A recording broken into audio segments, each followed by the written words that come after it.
สำหรับคลิปนี้ก็สิมาสอนเกี่ยวกับการแคร็ก Windows 7 เนาะสำหรับ Windows 7อันการแคร็กนี่หมายถึงการเฮ็ดให้ Windows 7 หรือว่า Windows อื่นๆเนาะมันก็มีการแคร็กกันเพื่อเฮ็ดให้ Windows มันสมบูรณ์เนาะคือในที่นี้เราสามารถสังเกตได้ง่ายๆเนาะว่า Windows นี่แคร็กแล้วหรือยังหรือว่าสมบูรณ์แล้วหรือยังคือให้เราสังเกตในส่วนนี้เนาะนี่ขันมันขึ้นแบบนี้บ่ว่าจะเป็น Windows หยังก็ตามเนาะหมายความว่ามันยังบ่ทันได้แคร็กหรือเพื่อความแน่ใจเราเบิ่งอยู่นี่ก็ได้นะคลิกขวาใส่คอมพิวเตอร์แล้วเลือก property เข้ามาเบิ่งนี่เนาะนี่สำหรับ Windows 7 มีการกระแจนี่แปลว่าเราบ่ทันได้แคร็กเนาะคือมันบ่สมบูรณ์และอาการมันเวลาขัน Windows ที่เราบ่แคร็กแล้วใช้งานไปเรื่อยคือปกติมันจะให้ใช้งานอยู่30 วันครับครบ30 มื้อแล้วจอมันจะดำอันรูปหน้าจอนี่เขาสิเปลี่ยนไปจากเถื่อกระยาเขารีสตาร์ทเครื่องมามันกับจอดำคือเก่าอันนั้นเป็นถึง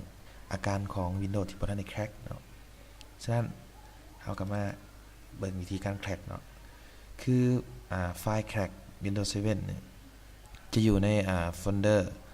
ซอฟต์แวร์เนาะซอฟต์แวร์คำสั่งสำหรับผู้มาเรียนก่อนเนาะจะอยู่ในซอฟต์แวร์แล้วก็อยู่ Order เนาะก็คือจะมีแคร็ก Windows 7 อย่างนั้นคือเป็นไฟล์ตัวนี้ให้เปิดไฟล์ขึ้นมาเนาะแยกไปกด install เนาะโอเคจากนั้นแหละก็รอมันบุดหนึ่งเนาะ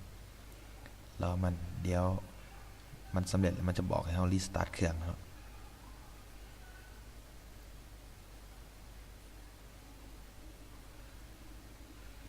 รอมันบุดหนึ่งเนาะปกติจะประมาณบ่เกิน1 หรือ 2 นาทีนะเดี๋ยวแล้วเนาะที่นั่นก็ลองกด restart เนาะแล้วก็มาเบิ่งใหม่ว่ามันจะยัง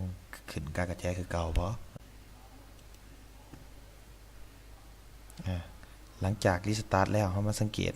เห็นว่าข้อความในส่วนนี้หายไปเนาะเดี๋ยวเรามาเบิ่งใน property เบิ่งขึ้นว่า Windows is activated เนาะถือว่าสำเร็จเนาะในการแคร็ก